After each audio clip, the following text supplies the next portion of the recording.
Dobrý Androprogram, dnes vás vítam u nového videa. Čudujete sa, prečo som na Google? Áno, lebo ja tu mám takúto zložku a dneska chcem zareagovať na youtubera Gulsha. Je to youtuber, ktorý má, dobre, nemusím to tu vysvetľovať. Toto je Minecraft. A zareagoval to tu. Ja vám to trošku tu dám tikšie. A všetkých nás klame. Tak si to poďme pustiť. Poďme si to pustiť. Toto je Minecraft youtuber Duckwavis. Tento youtuber sa preslávil hlavne shortami s inými populárnymi youtubermi, ako napríklad s Dreamom. Ale je tu jeden problém. V jeho videách není skutočný Dream.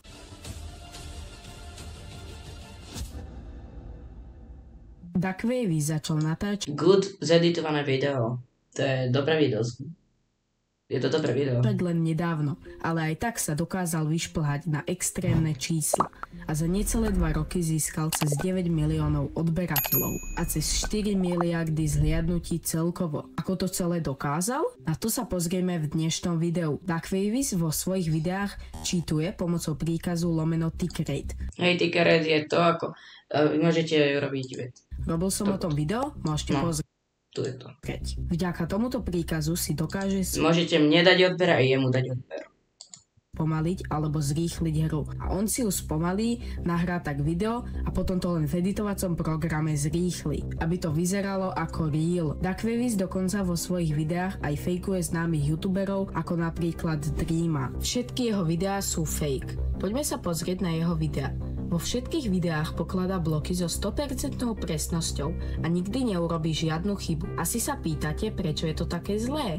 Problém je v tom, že Duckwavis z toho zarába neskutočné peniaze. Tak to som možno o ňom ani nevedel.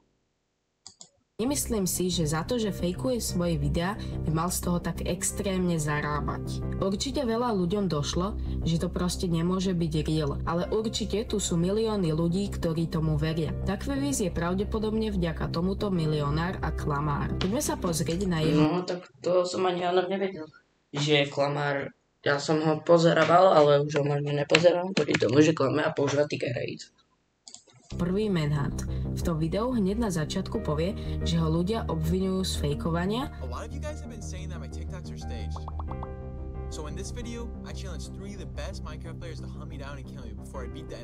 A v tom istom videu na začiatku 22. minúty je vidieť správa v čete set own game mod survival mod. Nenapadá ma žiadny seriózny dôvod, prečo by si počas manhuntu menil game mod. To tiež ani ja nechápem prečo. V manhunte hneď na začiatku získal zlaté enchantované golden apple. Na to je veľmi malá pravdepodobnosť, ale mohol mať proste šťastie.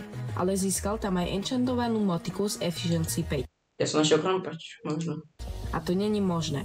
Maximálne, čo vieš česky získať, je efficiency 4. A ďalší dôkaz, že fejkuje svoje videá, je ten, že napríklad keď streamoval, tak oproti jeho videám hral otrasne zle. Duckwavis ani neskrýva to, že jeho videá sú fake. Na svojom Discorde vyložene hľadá ľudí, ktorí by s ním natáčali videá a potom im slušne zaplatí. Hľadá ako keby takých hercov. Toto video mi dalo fakt extrémne moc práce, takže budem rád, ak dáš like, odber, zdieľaš video kamarátom, napíšeš pekný komentár, napíš do komentárov, či si o tomto celom vedel a zatiaľ čau. Je to dobré video. Good video, takéto video som ja som ho hľadal, ale presne som ho našiel u tohoto youtubera, volá sa Gulsha. Dávajte mu odber, like, zvoneček a čau.